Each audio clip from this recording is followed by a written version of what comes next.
Listen, laugh, and learn. You have to drill that target audience. It's the Focus Group with Tim Bennett and John Nash. Until they are consuming your product, not because they love it, but because they can't escape. We're all business. Drill, baby, no more pussyfooting around. Except when we're not. Well, welcome to the Focus Group.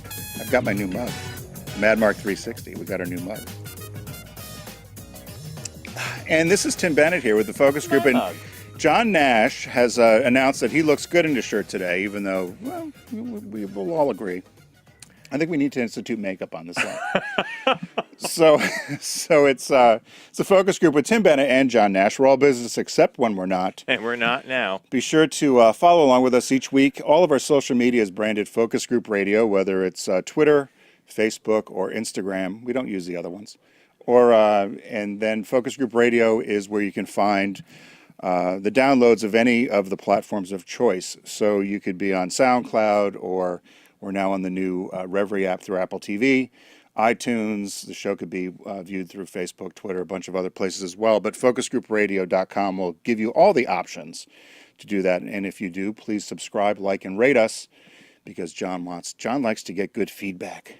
So he wants to make sure that we bubble to the top. You make me sound like this needy starlet in Hollywood who Well, needs you are, because every time we finish every time we finish a show, how was it? Well, no one's going to tell you it's bad. If somebody told you it was bad, what would you do? I'd correct the performance. Oh, okay. If someone said, I don't like the way you do this. Okay. It's called notes. We used to get notes from our producers all the time. Katie made me stop like doing that, like the tisking. What did you do? I used to like do this, like make this audio sound. And one day after the show, she goes, That's because you were eating. No, I wasn't eating. It was just this verbal thing I would do to kind of. She said, I know a lot of people do it to like kick off a sentence, or yeah, exactly. And she said, you got to stop. I never noticed that. Yeah, well, that's because I stopped doing it because I was told it was bad. Oh, okay. Are you all set? Are you going to vote on Tuesday? I vote already? No, I didn't, but I think I did because did you do you have early voting? Do you have early voting in New York? No, we don't. And I tuned out the election after the third debate. Next day was 2 days later was the the Smith dinner, the dinner where the candidates are supposed to be funny. Right. And she actually did an amazing job, and he had one or two good jokes. And then he went down that she's so crooked, and the whole room was like aghast. All the penguins in the tuxedos are like, oh my God. That whole dinner to me is fraught with issues, but I didn't think churches were supposed to be political. Well, no, it was all in favor of it was all set up because it's the grandson or the son of the first Catholic who ever ran for office was the Smith guy. Yeah. But after that, I was like, I'm free. I don't have to watch the coverage anymore. Well, so as most people, you've already probably made your decisions. So now we just have to get it over with. But I agree with Cheryl Crow. I would like to meet one of the 2.5 undecided people. It's 2.5 or 4.6. Or I would like to meet undecided. No one's undecided. They just tell you that. Well, you'll find out on election day how close things really are. Yeah, you're right. Yeah, can I tell you an election story that always amuses me? So, my sister and her husband have slightly different political views, but there's always, happiness reigns in the land. So one time, my sister took my youngest niece to the voting place, and she goes in the booth, and clear as a bell, you could hear Catherine say, "No, Mommy, Daddy said you're supposed to vote for that one." So she voted for the wrong one. So I think that it was I forget which election it was, but Laura went with the Democrat, and Catherine was clearly saying, no, Daddy said to do that one. My election story, and I know that I'll get in trouble for this, it was 1988. It was the George Bush election. Yep. And I was on a group in Philadelphia called the Committee of 70, my friend Kate and I, which were poll watchers. Oh, you're poll watchers. So you would go into precincts and check the voter logs and make sure that people were voting correctly and make sure that everything was on the up and up. So Kate and I went in, we were young, we were in our 20s, we were sent into an area of Philadelphia which was, had the opportunity to be better, I guess, is we'll leave it at that. Ripe for gentrification. A rough neighborhood. Ripe for gentrification. So voting started at 8 a.m. We got there at 8:20. They'd already had 100% turnout. 100% of the vote went to the Democrat. And if you could have seen the streets and the whole, I mean, it was rough and tumble, wild, wild west. So I start quizzing the poll people out there. I said, you have 100% turnout in 20 minutes? I said, you have 1,200 people that showed up. How did they all vote in 20 minutes? And she's just looking at me. And I said, well, so Kate and I were going to report it. Well, we got a police escort out of the neighborhood. And we were sent to Rittenhouse Square in Society Hill, which was a little more. I know that that neighborhood So, quite well. Yes. So when We've had Donald dinner Trump there. does talk about Philadelphia or Chicago, I don't think it changes or turns an election. I agree. But I do think that there are certainly there are shenanigans. improprieties. Yeah. Shenanigans that go on. As my mother and I were laughing, I'm getting a bunch of calls in Connecticut. I haven't lived there in 35 years. I'm still on the voter rolls For in Connecticut. Connecticut? And my I get jury duty called every year Are you from serious? Connecticut. My mother says I he thought it hasn't was lived hooked here. into your driver's license. Oh. My mother goes to vote in Connecticut, and she sees my name on the thing. So I can vote in Ohio, I can vote in Pennsylvania, I can vote in Philly. I could probably spend the day and just drive around voting. Now, in the spirit of the election and ballot measures, our guest today, later in the show, we're going to be welcoming a gentleman named Todd Mitchem, who came to us via a cool firm that we've worked with in the past. Right. But he actually specializes in working with the cannabis industry. Right. Marijuana. And there's an awful lot of... and there are a number of ballot initiatives. I believe it was Florida, California, Nevada and Arizona.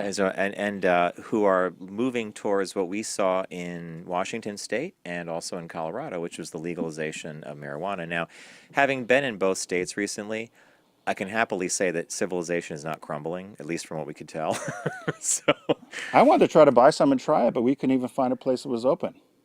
Not in Denver. We had no luck in Denver. But so he's going to come on to talk about that, and I'm fascinated by it because here's a product in an industry that probably is ripe for a little bit of I want to say regulation. Oversight? Oversight might be a better word in terms of quality or whatever.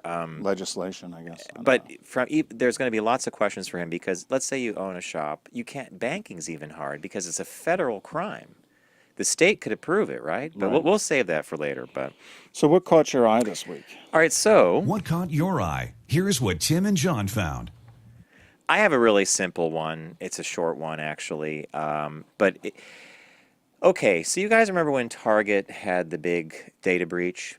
Right. About a year and a half ago, and everybody went crazy with the cards. And were they the ones that decided to do the chip? And it was because of them that everybody said, we're going to do what Europe does, we're going to get the chip card. Now, have you paid with the chip card? Yeah, it's a pain in the ass. Okay, so there was a study that, well, actually, here's the headline. Basic math shows why chip cards are sending ripples through retail. On average, a chip transaction takes 20 seconds longer than a normal swipe transaction. And they said, in this article, which I found fascinating, he said, if you break that down to like a small coffee shop or a little business that does 100 transactions an hour, right? Right. They would lose, in other words, they do 100 transactions an hour. If they switch to the chip card, because of the 20 seconds each thing, they would drop their number down to only 64 transactions per hour. So if you look at a whole day, they're actually going to be losing business as the day goes on based solely on someone putting that card in to be read at the chip reader. So about 360 transactions a day. Get lost or slowed down. Yeah. So now they claim that this chip thing, the 20-second delay that you experience when you put the chip in, is driving consumers online faster than you can believe. Now, the joke here is that online is not quite as secure. There's a lot more fraud going on, et cetera. But companies like Amazon are seeing a huge uptick in this thing, and it says 71% of people going online for the 2016 holiday shopping are being driven there by lengthy transactions at the chip terminals. So. Now, it's important to remember that the reason the credit card issuers decided to make the push for the chip cards was security.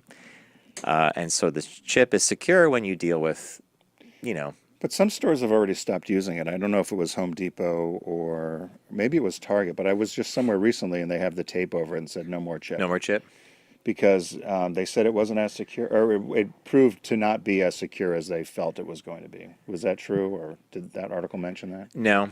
no. But actually, I've read that as well, that there are ways around the chip. And so now the big question in the retail industry and in the credit card industry is, do you bother doing this? Or do you live with a certain amount of fraud that's going to happen by the dedicated person who wants to grab the swipe data or the PIN code? Because it's not really like an epidemic. I mean, it happens, but Yeah. I think the greater thing is identity theft. I'm not so worried about clearing up a problem if someone, does something on the card. So that was what caught my eye, is that basically if you're a smart retailer and you followed the protocol and you put these systems in, you're probably losing some business now. Well, and I think it was Trader Joe's also. Trader Joe's, They yeah. were, They last time I was there, I said chip or swipe. It's swipe. Yeah, because the chip takes too long. Yeah. They're all about throughput. Throughput, yeah. So what caught my eye this week? I think this is up near you, and I could be wrong. So Kate Pierson of the B-52s. And I love the B-52s. love Kate Pierson. So Kate Pierson opened up a hotel a while ago called the Lazy Meadow. And if you're watching along on YouTube, you can see the picture of Kate back from the 80s and then, of course, now. But it's called Kate's Lazy Meadow Hotel. And she invited in Oprah's new TV show, went to go look at the hotel and the inside kitchen. And a lot of it's decorated. So Kate, So each room is a so Kate apparently is a big thrift store shopper and loves the whole mid-century modern If aesthetic. you're watching on YouTube, Tim collected a couple of pictures that show of the different suites. mid-century modern Meets rustic cabin. I want to say it's kind of B-52s meets Pee Wee Herman. Yeah, it's you're exactly right. It's mid-century modern meets rustic cabin. Her girlfriend, or is now her wife, Monica Coleman, I believe is her name. She said that Kate would go, when they B-52s were on the road traveling, she would collect stuff and would send these big boxes home, and Monica thought they were gifts. Oh, look at Kate sent me a gift, and it was all this tchotchke, as she called it, for the she'd found at thrift stores for their hotel. So they opened this hotel. I think we should go there one weekend. I would love to. A great thing to either go as a road trip or just go and stay one night ourselves. You have a couple more picks, right? So what also happened is, while they were out in upstate New York, they were driving around and they found an Airstream trailer that was for sale. That's it? So they took this Airstream and she named it Tinkerbell. And they outfitted the one that I want you to stay in is called Planet Air from the Planet Claire song. And it's got pink windows and it looks all kind of retro inside. There's one that's done like a B-52's memorabilia hut. There's one done like a lava lamp. There's one done in all a tiki theme. But what happened is they started collecting. She said they were like pets. They were driving around, and all of a sudden people started seeing they were collecting these Airstreams. And they had them all on the property in upstate New York near a creek, and the creek flooded three times and damaged the Airstreams. So they decided they were living out. Kate was doing her solo album out in L.A. and decided they were driving to visit some people out in the Mojave Desert and thought, wouldn't this be a great place to move all these Airstreams? So now she has the Lazy Meadow Hotel in upstate New York, and this Airstream park is called Kate's Lazy Desert Western Outpost. And what state is that in? So it's in California. It's near Palm Springs. It's in Sanders, California, and right near the Mojave Desert. And so they moved all the Airstreams out there. It's about $200 a night to stay in one. Can we convince Volkswagen that we need to do a road trip out to either one of these? I would It would like be to great. go. I'd like to do the Airstream one, and John's like panning in, and I like the way they did the interior. Well, you can only have 2 people per Airstream. If you bring a dog, it's got to be under 50 pounds. Dogs aren't allowed in the pool. It's got a lot of rules. There's a hammock. There's only room for 1 car. There's a whole bunch of rules about the desert out there where these are.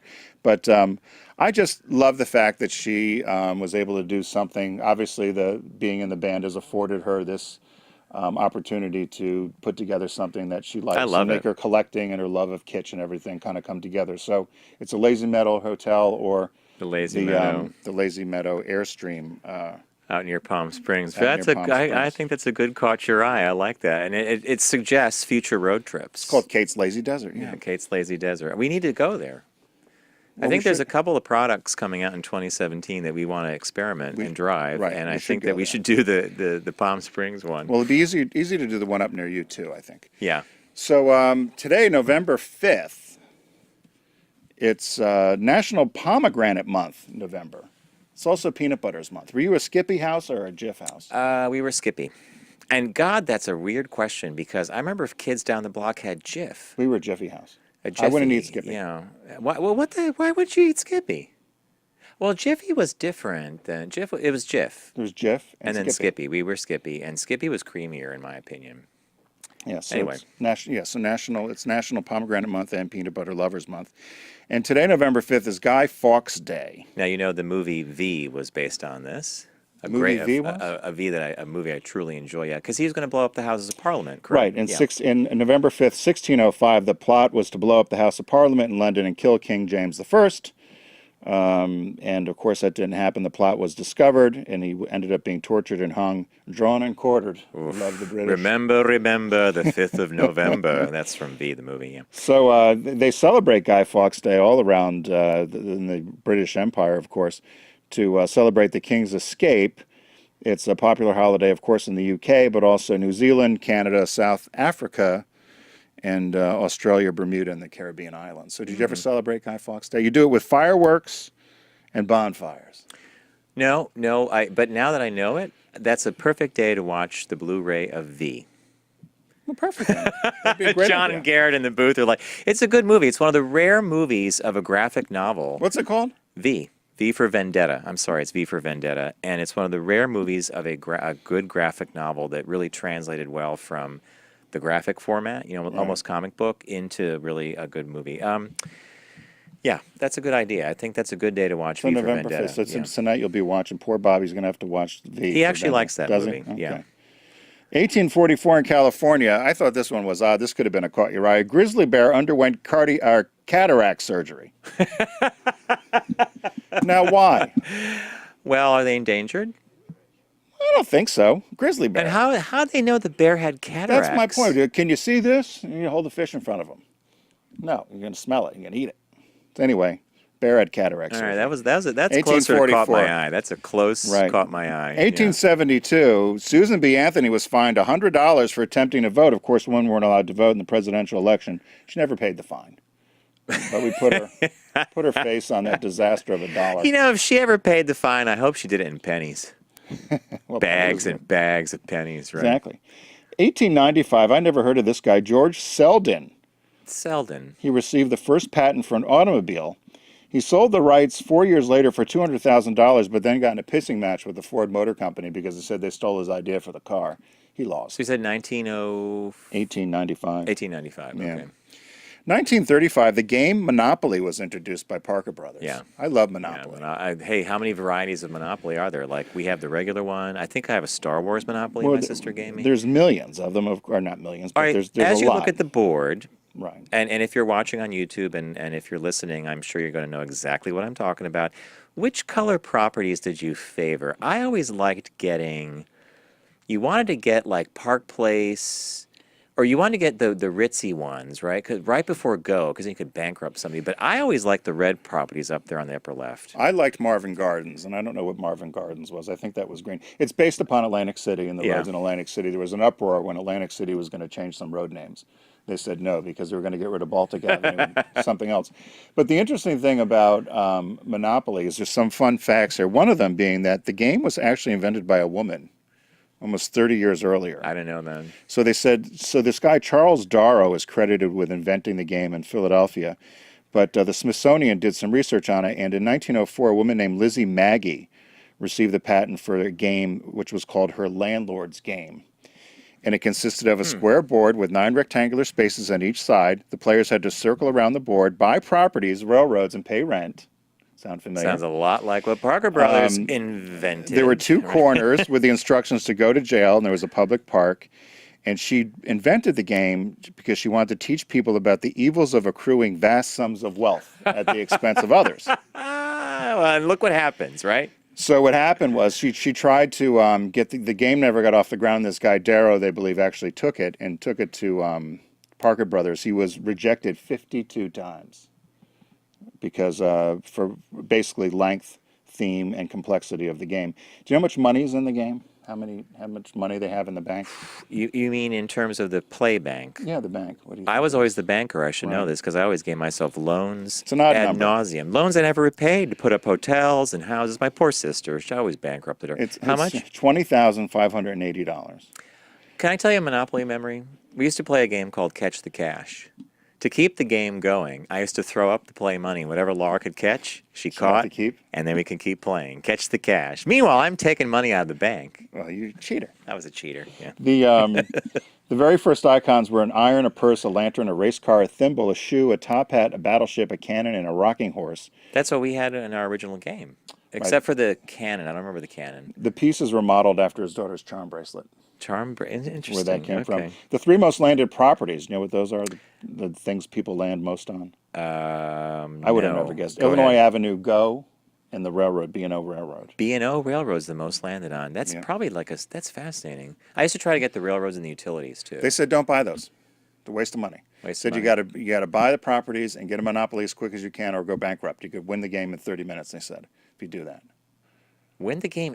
These games went on for a lot longer That's than 30 what I said, minutes. but there's a guy that swears you can do it in 30 minutes by either going bankrupt immediately or buying everything quick. Okay. So, but who knows? We'll have to try sometime. 1940, President Franklin Delano Roosevelt was elected for an unprecedented third term in office. He used to have 2 martinis every day. 1959, the American Football League was formed. It lasted from this is a 1960 until strange- 1969 when it merged with the National Football League. Can I ask you, I was looking for a football picture. well, you found a weird picture of a guy. It looks like he's proposing to the He's presenting his quarterback. ball to the other guy. And you're a football fan? I mean, I get it. I mean, Well, okay. because otherwise you would, if I just did a picture of a football player, you would ignore it. So I have to do something to keep you stimulated. It's like Pavlov's dog with you. Ding, you rang the bell. Rang the bell I and you got the answered. cheese. You got my attention. Here's Two one of your hotties. favorites, 1974. Ella T. Grasso was elected governor of Connecticut, our home state. Ella Grasso. The first woman in the U.S. to win a governorship without succeeding her husband. Of course, Okay. Connecticut welcomes you. May we now tell a story about Ella Grasso very quickly? Tim was student body president. when Not a she- good story, John. When but she, okay. well, it's a funny story. When she was gravely ill, Yes. and student body was going to send, our school was going to send Ella Grasso a card. So Tim was in charge of the card. And Student governments of all the high schools had to send was a all card to her. collecting. And so Tim's card that you selected to Ella Grasso, you may complete the story. So I went down to the Hallmark store and I found a card that I thought was funny that we all signed. I thought it was hilarious personally. So it had so on the front of it, it said kitty, and there was a little picture of a kitty, and then it said puppy, a little picture of a puppy, and then you opened it up and there was a mirror inside. like a piece of foil. Piece of foil mirror, and then it said sicky. And we signed from the students of the Pomperog High School and Southbury and Middlebury, whatever. Our teacher advisors allowed the card to go out. Yeah, the card went out. After it went out, I remember my mother saying, "You did not send that card to that woman. She's very ill in bed." You know what? I hope Probably hanging in their house. I hope she had a chuckle over it. Yeah. I think she passed away sadly not Shortly, long after not that. far- yeah. far I don't think after it was that. the card's fault though. No, but it was a fun card. It was a I fun looked. card. I tried to look for a hey, card. I voted for the card. I Well, I know was you right did. there You were with always full steam ahead. You'd have told the Titanic, full steam ahead. Fuck the iceberg. In 1994, former President Reagan had announced that he had Alzheimer's disease. I remember this. Yeah. Which I thought was pretty. That was pretty brave. Yeah. I thought. I remember that time. It was, although we all kind of thought that he had it while he was in office. But, That's when people went back and would look at videos and yeah. So what happened this week in science? Science. Don't be blinded with science. Here's what you need to know from the week in science, according to John. It's poetry in motion. All right, I'm going to say the name Oort. O-O-R-T. Oort. O-O-R-T. Oort. Oort. Okay. You might not know what it is, but Orton, here's a who? Hey, well, it's close to Susie, and I'll give you that. November 5th marked the death of a famous Dutch physicist named Jan Hendrik Oort, one of the most important figures in 20th century efforts to understand the nature of the Milky Way galaxy, our home, who measured the rotation of Earth's galaxy and hypothesized what is called the Oort cloud. And so, comets that go through the system, Halley's Comet, the whole bit, they come from the Oort cloud, which is, he hypothesized it and they later proved it theoretically with telescopes that there's this ring of debris around the solar system of ice chunks and rocks. And every now and then one of them comes in and forms one of the comets that go around. Sounds like a falling star. Falling No. star is a meteorite that goes to the atmosphere. So yeah, a comet would be if it hit the Earth, but or hit the Earth's atmosphere. But so he contributed that Where's to the us. Oort cloud located? It's on the very edges of our solar system. It's way out. Can't get to it. Here we go. Yeah. Here we go. All right. So the next one is the transit of Mercury was first observed in 1631 by a man named Pierre Gassendi. Now, I have a video that I'm playing on the YouTube thing. The last time Mercury transited the sun was in 2012. And I think it's a remarkable event. This is a sped up thing. It takes hours and hours for the planet. But it's one of the rare moments when you can actually see a planet going in front of the sun. And it's a planet. I mean, it's closest to the sun. Looks like a floater in my eye. Does, I knew there's nothing I could do. When's that happened again? Nothing I could do. Has that happened again? I'm glad you asked because I prepared for that. It's going to be November 12th, 2019. There are only 14 Will we still times. be here? Yeah, 14 times in a century when Mercury transits the sun and can be seen from the surface of the Earth. It happens all the time. We'll have to but plan a party. well, people did have Mercury Yeah, in 2012. Mercury transit party. People had parties. The B-52s had a great Yeah. party. You didn't go to that one. She drove a Plymouth Satellite. Yeah, they had this whole thing called Mercury. Yeah, Did that? yeah, it did, yeah, just really in on that one. Now, if the B-52s did do a transit of I'd Mercury be party, out you'd there. be I'd right be there. there. And you'd be Mr. Science. Oh, I know all about the transit of Mercury. John told me. John told me.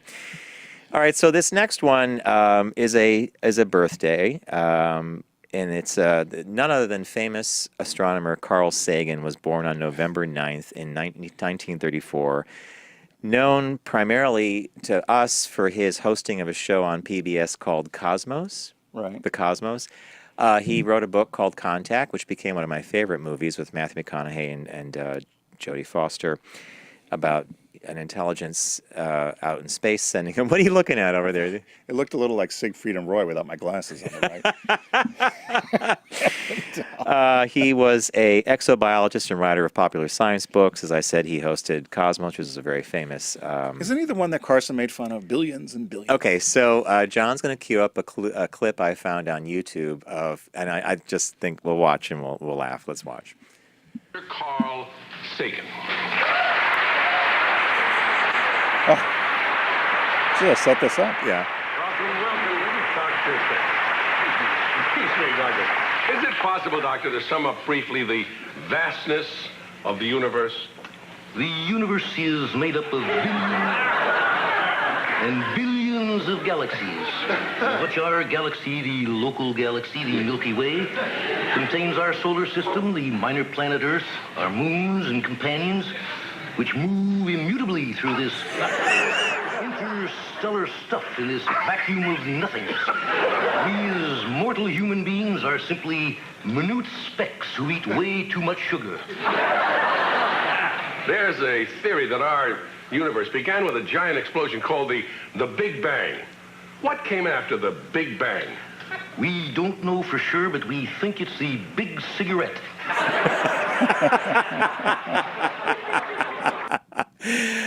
You know, Oh, Carson. there is only one Johnny Carson, right? And boy, did he do a good lampoon of that one. It gets funnier and funnier as the clip Billions and goes on. billions. Billions. So that's what people really remember Carl Sagan for, was when he would Billions talk, and he would billions. always have that billions and billions of stars. But he helped popularize science. Yeah, people should have related to Carl Sagan. Like, you didn't relate to Carl Sagan, I guess? I didn't relate to Carl Sagan, and I don't think you did either. I sure did. I watched Cosmos growing up. I loved you? it. Yeah. I didn't get that channel either, I don't think. That was, you had to put that an you ABC? had to put foil on the antenna to get channel 13 over in your town. Yeah, we got a clear transmission. I think that was on purpose. They're like, let's skip over that town. Southbury didn't get no Southbury. science in Southbury. So that was the Week in Science, and thank you to a little Johnny Carson clip there. I love Carson, don't you? Oh, I do. Of course, Carson's great. We have one business birthday. Everyone does celebrity birthday greetings, but the Focus Group is the only show in the universe that celebrates business birthdays. John Philip Thompson was born on Monday, November 2nd, 1925. He's a famous Dallas businessman. His family had a company, it was an ice company called Southland Ice Company, and one of the dock workers one day decided to put out bread and milk and sell some things when the groceries were closed. And so this ice company became what is now 7-Eleven, essentially, with over 56,000 franchise stores across the world.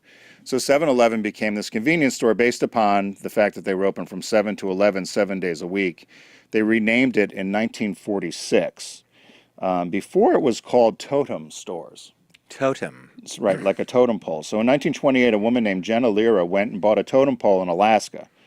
And she placed it in front of the store, and they thought it'd be a great marketing tool. So all the original 7-Elevens had totem poles and an Inuit theme. I didn't know that. Are you serious? An Alaskan what Eskimo year was that? theme. This was in the 30s, the 20s right, and 30s. That's never going to fly now. Right. Never fly now. So later the stores all began operating as totem stores.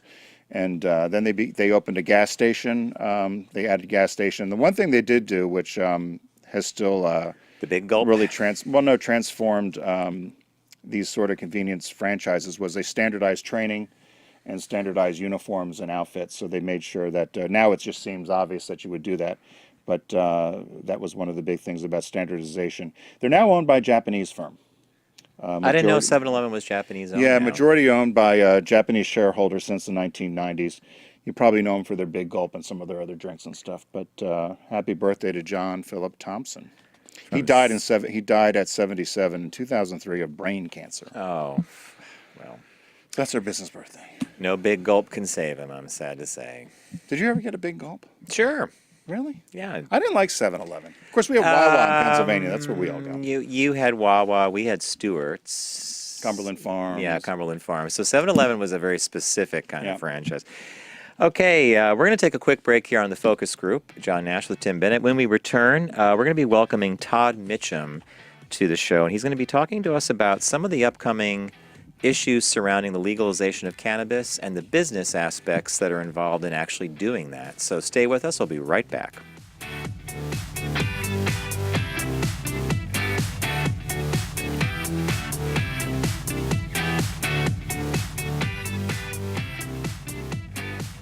Brought to you by the Volkswagen Golf GTI. Named one of Car and Driver's 10 best, 10 years in a row.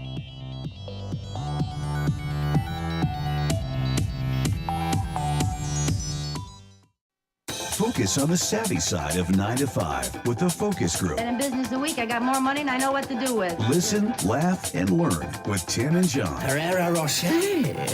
He is doing well. Hey, welcome back to the Focus Group. Tim Bennett here, as always, with my good friend and co-host, John Nash. We're all business except where we're not. And we're going to talk about business right now. Joining us on the phone is Todd Mitchem. And Todd had a very outstanding career as a executive at a number of corporations where he worked with leadership and strategy with some blue chip companies. But in 2013, he left corporate America and, no pun intended, joined the budding cannabis industry in Denver. And some of his accolades include he was CEO and founder of Hi There, which was the world's first social network for cannabis enthusiasts. Also a chief revenue officer for Open Vape, and a number of other industries which revolved around the cannabis industry. And what we wanted to talk to Todd about, as John and I mentioned when we were traveling in Washington State and Denver, both places which have legalized marijuana, we were wondering that on the ballot in a couple of days in California, Nevada, Arizona, and Florida, legalization of marijuana is going to be up for vote. And we're wondering what implications this has for us going forward and for business in general. So, Todd, welcome to the Focus Group. Hi, guys. Thanks for having me. Thanks. Did I give the proper representation of your very expansive work career in the cannabis industry? Yeah, and thankfully you left out my entertainment career when I was 20, but we can talk about that on another day. But I worked for many years with a consultancy out of Canada. We worked with huge organizations, Starbucks and Purina and Nestle. Basically went in and restructured, redesigned, and changed culture in those companies. And then in 2013, I did, in fact, leave that very successful career to do something rather crazy, which was join the legal marijuana industry here in Colorado. Hey, Todd, this is John, and it's a pleasure to have you on the show. Thank you. I'm intrigued by this for a whole host of reasons. First and foremost, It's an industry that many Americans are quite familiar with for the last several decades, but it's one of those unspoken things. So it's illegal, according to the federal government still.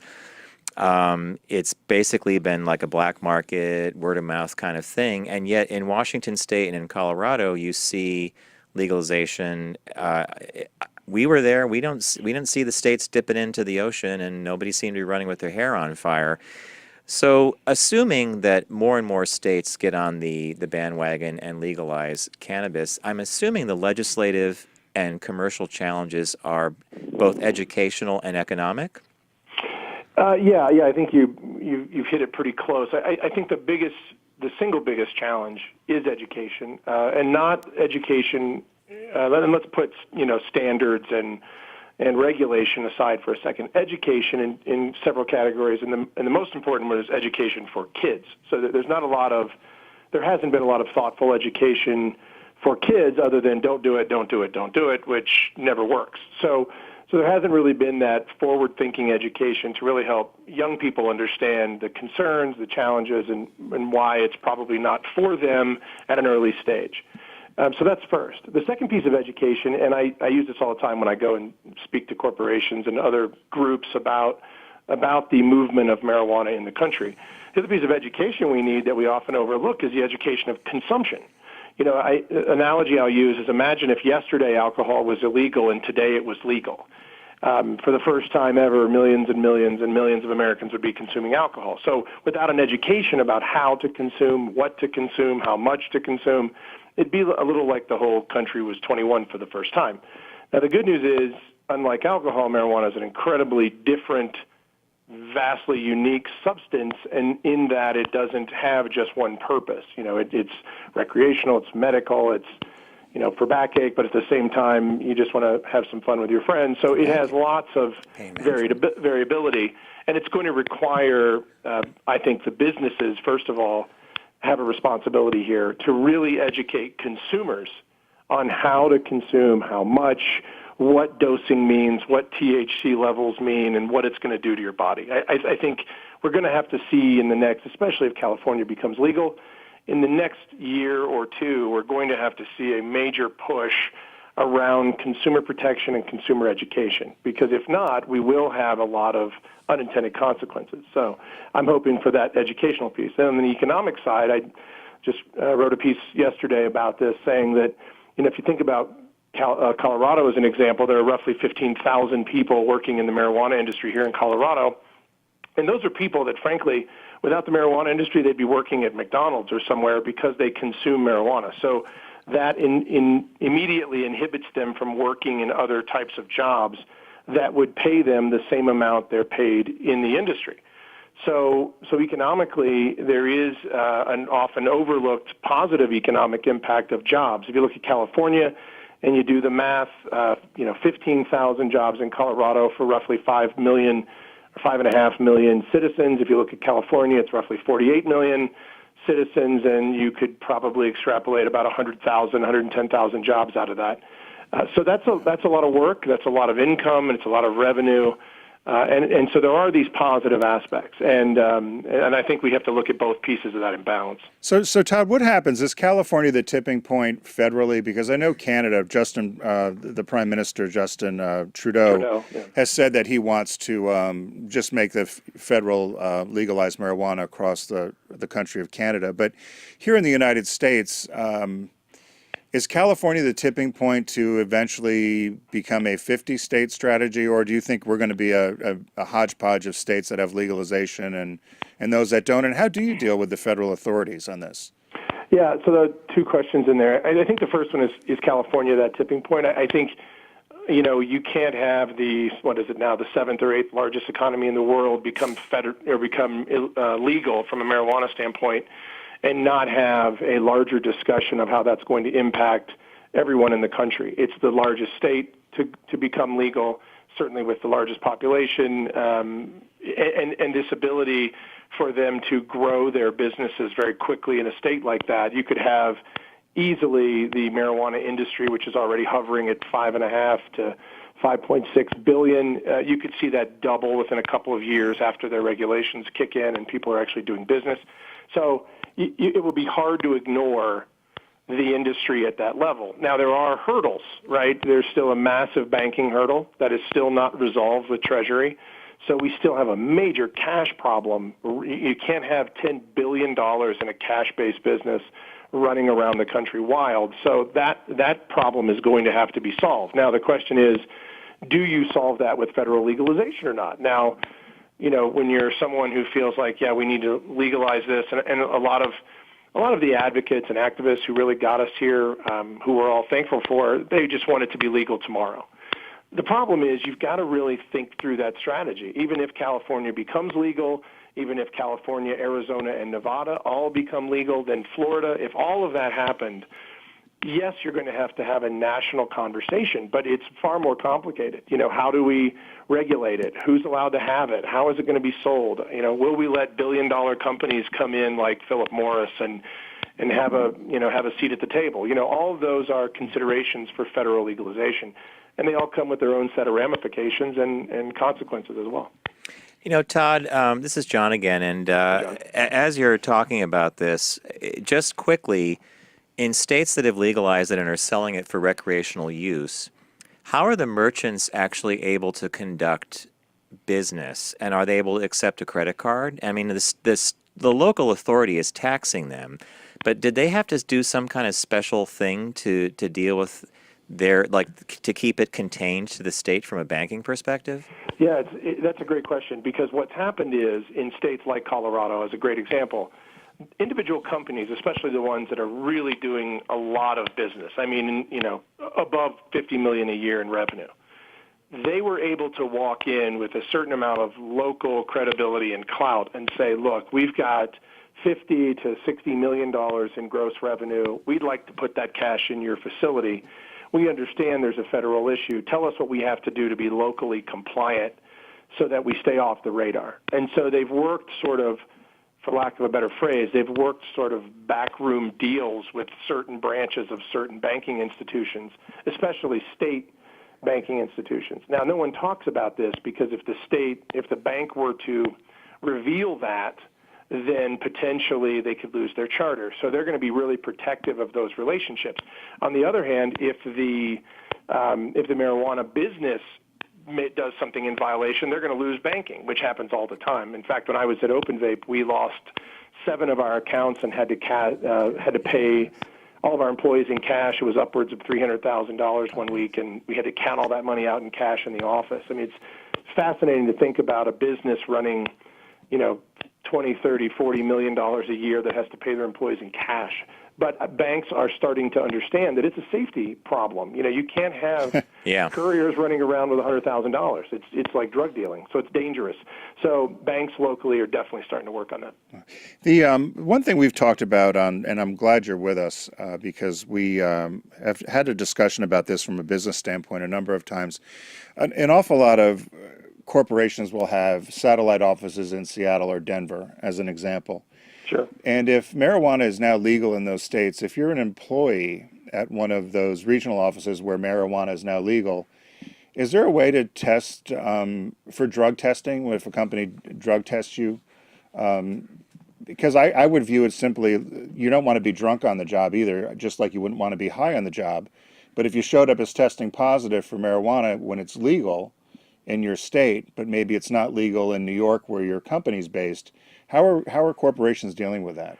Well, just last year, the case was finalized with Dish Network, where they fired a paraplegic who worked for their company who was using medical marijuana, and that the federal court upheld that judgment that he could be fired. So certainly if you're a multinational organization, you have the rule of law on your side. So those companies, those large organizations, do still choose to drug test. But I think you've kicked open something that I've talked about quite a bit on the road and in presentations, which is we need to have a different dialogue about what impairs us at work in general. When I was out on the road talking to some folks from UPS, and one of the guys said to me, I know drivers that take an Ambien at 2 in the morning because they can't sleep, and they get up and drive a UPS truck at 7 a.m. Yeah. They're impaired. So what we've got to really, what I hope will happen is that as more states become legal an HR federal dialogue starts to happen where we start asking the question, what really is impairment at work? Because impairment can, as we all know, can cover all kinds of categories. You can say, I have stress, I'm impaired at work. I drank too much last night, I'm hungover. I think the study that came out a couple years ago that was reported last year said upwards of $70 billion lost in hangovers, in people being impaired at work. So there's I think what we're starting to talk about is an impairment problem. I don't think you can get away from drug testing or drug clarification on certain things like heroin and meth and certain drugs that are definitely going to spiral you into a problem and impair you at work. But I think the question we have to ask is, are you impaired at work if you consumed marijuana, on the weekend and it's Tuesday, but you still have THC in your system? You're probably not impaired for that reason and thus shouldn't be fired. But federal law trumps state law, and what happens is that huge organizations say, no, you're represented by us, and we're a large company, and we're especially if they're public, we have to answer to our shareholders, and we're gonna go and fall back on federal law. It's unfortunate because, like in the case of Dish Network, a very good person who worked very hard, who was a paraplegic and had a legitimate medical purpose, still lost his job. So I think what has to happen, like with lots of issues in our country, we've got to mature around how we talk about things. There is no more sort of, it's either A or B. That just doesn't really exist in our culture anymore. There are lots of options, lots of things we need to be talking about, and we got to keep our minds open to ask better questions. If I have an employee at work and they are impaired, I want to ask them why. I should be talking to them, not drug testing them. Tim and I are talking to Todd Mitchem, and the topic of conversation is what happens when more states legalize cannabis. And Todd has been at the forefront of this with many companies he started and represented. Todd, as you were just explaining this in your last answer, I'm sitting here and thinking, we lately we seem to live in a very binary culture, on, off, black, white, cold, hot, like it's yes or no. You're talking about a conversation that to me exists completely in the gray. In other words, you have to kind of move aside, you have to push aside some of your held convictions. You have to acknowledge that, alcohol may be actually far more dangerous than anything we've discussed here, and yet that's a socially accepted drug, right? I mean, it's served at every bar and restaurant in the country practically. Given the polarized nature of the electorate, it does strike me that these conversations, I'll put it this way, how do you not throw up your hands when you're trying to inch something forward, when you're dealing with, you know what, Todd, this is way too complex, it's bad, it's illegal, just say no, we're going to move on from this topic. I mean, doesn't it get very frustrating? It can, but I think you have to use information that you have at your disposal. First of all, that marijuana to date that we know of, there's not been one recorded case in history of an overdose that resulted in death. So that's positive. That's a good part of the conversation. Now, proponents or people who are against it will say, well, death isn't the only problem. And I would agree, death is not the only problem. We should be thinking about all the other social implications. So I think, to your point, part of this is you've got to have a reasonable dialogue and realize that even if you are for marijuana legalization, it doesn't mean that it's just A or B, like we said before. It can't be binary. You have to say, look, I'm for it, but I also respect the fact that probably a 12-year-old shouldn't be doing that in their school or at home behind their parents' back, and they shouldn't be doing it at all because their brains are developing. So you can say I'm on both sides of that. And I think that's part of the challenge we have in our culture in general. We've got to get to a place where we're open-minded about solutions to real things versus, I was raised a certain way, and therefore I believe a certain way, and therefore I will never change my opinion. I mean, my own mother, and if you read anything on our website about my history and why I got into this industry, it wasn't just to make money. It was because my mother was she got cancer a second time. She was given 6 months to live the second time. It was a result of the radiation of the first breast cancer that she had. Yeah. So she was told, you've got about 6 months to live, devastating for our family, preparing her final months. and she went to a sort of a detox, kind of clean your system up to try to extend your life another month or two place in Pennsylvania, and a nurse said to her, "You really should get your hands on some weed. It will help you die." Now, I got to pause to remind you that when I was 16 years old and I got caught with marijuana, I was told that you either never do that again or I'm throwing you out of the house. So my mother started growing her own marijuana in Ohio, a state that at the time was illegal, and she made her own muffins. And that was 7 years ago, and my mother's still alive. And all she does is eats a marijuana-based muffin that she makes from marijuana that she grows, and she eats it every day at night before she goes to bed. Now, she's not a stoner, quote unquote. She's not trying to get high to party. She legitimately experimented with the last hope that she had, and her cancer's in remission, and she's still alive. So I know that people will say to me, well, Todd, that's anecdotal. And then I could get very angry and say, no, it's clear cut. I agree it's anecdotal, but it's heavy evidence in my personal life, which actually motivated me and gave me an intentional reason to be in this industry, because we need to know. We need to know why that happened. We need to know more about the science of it. And we won't know that if we're keeping it in the shadows and hiding it and allowing, frankly, the black market to run the show. And that's what we've done for a lot of years. So I think this changes it. It's interesting you said that, Todd. I was just reading a story about a guy in Philadelphia, he and his wife, and they had a young child with cancer. And they packed up and moved to California to get medical marijuana because that's the only thing that makes their son feel better and function, and they couldn't do it in Pennsylvania. So it's interesting that there is something there, but if it's so taboo you don't want to study it, it then just becomes anecdotal, right? I mean, that's kind of what you've led to. Yeah, and if you think about the other side of this, I just mentioned the black market. That is actually, in my opinion, now that I've been in this industry several years, that's actually the most dangerous component that if we don't federally legalize, eventually we run into. And what I mean by that is, let's say you're a cancer patient that doesn't want to grow your own cannabis, but you want to try it and you live in an illegal state.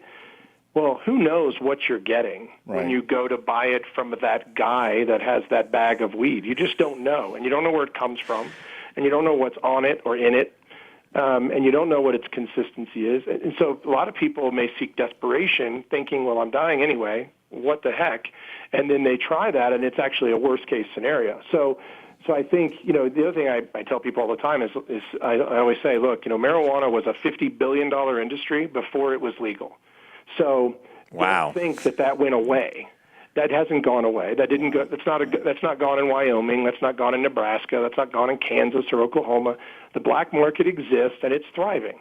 And the only way to slow a black market down, and the reason you don't go and buy beer from a guy on the corner making his own in his bathtub, is because it's a legal product around the country that's regulated and protected by the FDA, the EPA, the OSHA standards for workers. That's why we're able to get it freely, easily, and safely versus buying it from some guy who makes bathtub gin. So I think we got to get smart and say, look, we got bigger problems, things like heroin, meth. Those are far bigger concerns we've got to be dealing with, and marijuana is just not on that list. I have one quick question before we go, is if somebody wanted to invest in marijuana, or if there was a place in Washington State or one of these other states that has legalized a dispensary, store. Is it difficult to invest in something like that, or do you have to know somebody? Well, it's all about knowing. First, you have to understand the state. Up until recently, you couldn't invest in Colorado. You can now if you're out of state. But certainly, you've got to understand your state. You've got to understand your state laws. You've got to understand the rules. By and large, it's still a hit or miss game on investment. We always tell people that ask us, they call us and say, who do you think I should invest in? I may give them some suggestions, but I'll say, listen, you've got to vet these people. You've got to understand who you're dealing with. You've got to really get to know their business. The industry as a whole is caught between two worlds. The world of how it started, which was basically based on renegades and outlaws who became legal, and the world of where it's going, and that is the world of, very thoughtful business leaders and people that have, investment capital and people who want to build really great companies and really great products and safe things. And some of those businesses that started are evolving, and some are sort of falling off, and there are new companies coming in. So it's a great time to find a company to invest in. You also have to do a lot of homework, and if it sounds too good to be true, be very careful, because there are also a lot of sharks in the water who really want to take your money because they think they have the next biggest thing, and so you really need to check that for yourself. So we always tell investors just to be careful, vet these opportunities, really understand what you're getting yourself into, and more importantly, understand the state you're in, because it's still not federally legal, so you're beholden to the state you're in, or the state that you're going to be investing in. So just pay very, very close attention to that. Todd, that's the old axiom of due diligence. You got to do due diligence. But to Tim's question, it's a smart business philosophy to invest in what you know or like. And to something you said earlier about, I remember years ago when I was out of college talking about the black market. My old roommate and I wanted to get some weed one day. We go to Washington Square Park. We buy a little bag from this guy, get home, we're smoking, but nothing's happening. And finally my roommate says, I think this is grass. I said, yeah, it's grass. He goes, no, I think this is actually cut grass. And I think it was Kentucky Blue, actually. Yeah, a nice variant for a lawn. But hey, Todd, I want to thank you for making the time to join us today. And I would very much like to have you back again as well, because I want to touch on some other things in the future, particularly education and usage. I think these are going to be you mentioned these a number of times through our dialogue with you today, and I think those are going to be very big issues, especially if some of these states tip the balance and say yes to legalization. So we've been talking to Todd Mitchem. Todd, thank you for joining us today, and thank you for your insight on the emerging cannabis industry, and I think it's going to be a fascinating business to watch. Budding industry. Oh, dun-dun, hi-hat. Don't get into the weeds. It's the Focus Group with John Nash and Tim. And we're going to take a really quick break, and when we return, we're going to be doing some shop talk, so stay with us.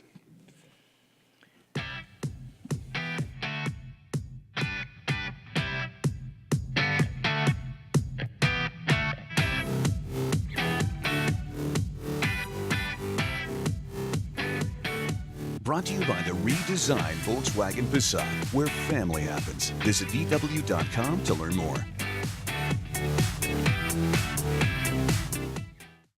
Now, back to the Focus Group with Tim and John. Glamour today is nothing but a tight skirt, loose hips, and wet lips. An entertaining look at the world of business. Make it work. Make it work. Make it work. Work.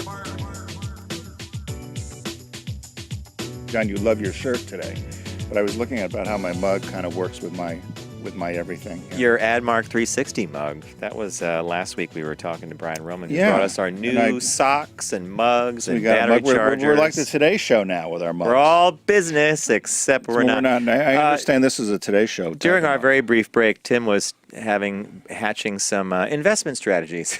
Perhaps in California, perhaps in Denver. Well, I was wondering how much it would cost to invest in something like that. When we talked with Todd Mitchem about the cannabis industry and with all these other states getting involved. I know a friend of mine in Atlanta has asked to grow. They have a farm and they want to grow, but they said that was all taken care of. Oh, it's got to be very... I think a lot of it's inside, don't you? Hydroponics. Who do you know? I don't know. No, that's what I mean. A lot of it's inside. Oh, literally. But two things. They often is grown indoors to conceal its existence. Yeah. But so on our shop talk topic different this week, from cannabis. Moving away from cannabis. Well, no, it could be a problem. So this came. John had found this article. I've interviewed, not in this position here, but in my former life as a headhunter. And working in corporate America, interviewed hundreds of people. And this is a typical question. And I've had many interviews myself, and I hate this question, but this was called humble brag. It's a top recruiter says there's only one good way to answer that question about your biggest weakness. And so tell us about what do you think your biggest weakness is? Right. And they say that it's the most terrible question in an interview, but inevitably everybody asks it. Tell me what your weakness is, or do you have a weakness? And they said everybody gives the trite answer that they call humble brag. And it essentially is, how often have we heard this? I'm too much of a perfectionist, or I take too much responsibility. I don't delegate correctly. I don't delegate. And they said that those are two of the worst things you could say, because everybody says that and they're trite. And kind of the focus here, my takeaway was, don't be afraid to expose yourself. It's not as if they're not going to it's not as if they're not going to hire you. What it's going to do is show that you're self-aware. Tim, you nailed this, and I'm glad you said that, because this is the very first time I've read an article about this question that gave me the thought process behind why it's asked, which makes me say, you're right. Tell the truth. So the person who wrote the article says, you must always start from the end goal when assessing your answer to an interview question. The interviewer in this case is asking you this question to gain valuable signals about your own self-awareness. So they actually recommend that if those are actual things, a lot of people are perfectionists. A lot of people don't delegate. I'm a terrible delegator. I'm actually not even a very good manager, to be honest. Go 2 or 3 down on your list and say, which I find difficult to do. I don't know if you can do that. Because when I was reading that, I laughed that you picked that out, because it said, don't pick. You might be a perfectionist, and you might not be a good delegator, but everybody says that. So go 3 or 4 down the list. You should have a slew of weaknesses at your fingertips. Do you have a slew of weaknesses at your fingertips? I do, okay, and I was actually able to go down to 3 or 4. What would you say one is? I'm impatient. And my impatience exhibits... Is that being a perfectionist? No, impatience is you're not getting it fast enough. And that's not about perfectionism. Perfectionism would be when you send me a PowerPoint deck and I spend an hour moving something 2 feet or 2 microns or something on the deck. Impatience is you're not getting this fast enough, and I'm growing impatient, and my language changes, my body language changes, the whole bit. And I would also... I struggle with this one, because I was trying to think, and I actually was kind of angry with myself, because I thought, how am I not self-aware, or am I not correctly defining what the... All right, so for me, I say impatience, and another one I would say is I'm too eager to please, which might not make me suitable. Like, if I'm too eager to say something to make you feel good, make me feel good, make everybody feel good. Like Switzerland. That might not be the best thing in a lot of work situations. Frankness might be a more, but so again, if you're saying this to an interviewer, they're trying to gain insight into your own awareness of how you function with people. And they would take away from that, well, okay, so did you come up with... Well, I used to always be told, and I agree, I don't disagree with this, that my bedside manner sometimes might not be... I could be a bit abrupt. Tim, I'm feeling bad. You'll feel better tomorrow. Yeah. No, but I mean, but I would handle things and I never saw that as a weakness, but I could see where people would take it the wrong way. So I would say, no, I think that's a dumb idea. And it should have been, I think there's other opportunities we should look at. So how would you phrase that as a weakness then? Are you too frank? Because that comes across as being too kind of gruff and grumpy and negative, rather than saying, let's look at a couple of other opportunities. Or I would say, no, I don't think that's going to work. Let's move on to the next thing. Or the Japanese called me mandaji, which meant the nail that stuck up, because I was always trip on the floor or cut yourself. Right, I was always being the kind of the thorn or the one who threw up the stink bomb. So I try to couch that, but then that ends up going the exact opposite, where I'm just very quiet and I just listen. Is that a weakness, though? Well, I think I become self-aware. I know that I can't just immediately throw something out. If I talk to you, if you and I are talking about something, I have no problems just saying something to you about throw it out. Yeah, you and I have known each other so long, though. But if you're in a meeting and you do that, and if I said, "Oh, John, that's a dumb idea," actually, you would be like, "Well, yeah, maybe you're right," or "No, I think it's a good idea." If I said that in a setting where people don't know me, who's this? Who's this? Right now, how about when you told me before we were recording the show that that Richard has this habit of letting you go on, and when you're done, are you done yet? So what behavior is he actually calling into question there? My behavior? Going on hand. So that could be a weakness, right? Yeah. Well, I'm pontificating. You done yet? Are you done yet? So he knows you will. So let me know when you're done. Yeah. Just let me know when you're done. So I liked this, though, because I like talking about articles that look at interviewing processes, and I like them when they give you an answer. There was nothing vague about this article. They were very much like you're gonna get asked this, and you should have an answer, and you should be forthright, honest, because you don't want to work for a company that doesn't acknowledge this. He said at the end, frankly, I'd be very wary about working for an employer that didn't offer me the job because I candidly share one of my weaknesses. Right? I will counterpoint this. Okay. I would get in trouble. No, Shame you, ignorance. No, but this is very much a behavioral question when you ask. Yeah. And so when I was at Subaru, it was very big on behavioral interviewing, and I hated it. So I would do my own form of interviews, and I would say, here's the person I think we should select, or here's the person I think we should hire. And a lot of times I get pushback, and they'd say, well, what did they identify as a weakness? I said, we didn't talk about that. I said, we talked about some other things, but what we talked about led me to believe that this would be the good candidate. And I used to fight with human resources all the time. To their credit, though, there were a number of employees that I insisted on that later on they came back and they said, you were right. You're they right said on that, the money. They were, Yeah. he or she was a great hire. But I think this creates, these to me are gotcha questions. Where do you see yourself in 5 years? I don't know where I see myself in 5 minutes. I mean, can you answer that one, where you see yourself in 5 years? Think about technology 5 years No, ago. actually, look, I've been thinking about this a lot lately, about this whole interview process in general, just because I think that the act of thinking about it makes you a little bit more responsive and a little faster on the uptick to give a cogent and thoughtful answer about it. And that one, the 5-year one, Yeah. I've read so many articles about that you should really think about it, or people who've said it's bullshit. It's like a business plan. If your business exists 5 years from now, let's hope it's on the plan you set for it, right? Well, that's what I said. Think about technology 5 years ago. Yeah. We couldn't have done this show 5 years ago. Nope. Like this. So Not for the distribution. And you bring up another great point, which is nowadays a lot of really smart recruiters and people in employment and in corporations think that, or people that advise corporations, I'm sorry, I should have said that differently. The thought process is, are you a learner? Do you plan on continuing to learn? The job that you're in now may change. Are you adaptable? Like, look at our economy. Right. Bob and I had a conversation with a guy at a party several weeks ago, 2 months ago or so, who said, before you begin any conversation about what all of us are doing today, you have to acknowledge that everything in the last 20 years has completely been blown up and changed. Now suddenly you're on that float, right? Yeah. So. Well, it was a good article. So I'm Yeah, glad it's you a good picked it shop talk. So that's the show, folks. We have a couple of Warner Brothers. We had I like monsters. Yeah, all these monsters. That was Bugs Bunny, right? So we need that little thing. Bugs. We need the Looney Tune thing at the end. Pew, when it comes down. Hey, thanks to Todd Mitchem for joining us today, and a big thank you to Volkswagen Group of America, our sponsor here on the Focus Group. They've been with us for many, many years now. We just did a really cool trip out west. You could find it on YouTube. It's the All-Track Road Trip. It's a really cool car. I'm hoping to be in one by the end of the year if things work out on that level. And blue, I think you're I'm going to do dark metallic blue. I'm getting pure white. You're getting pure white. As the driven snow. Like your spirit. Oh, I like that. That's a weakness.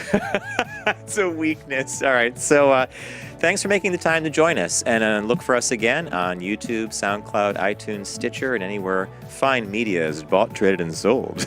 So see you next week.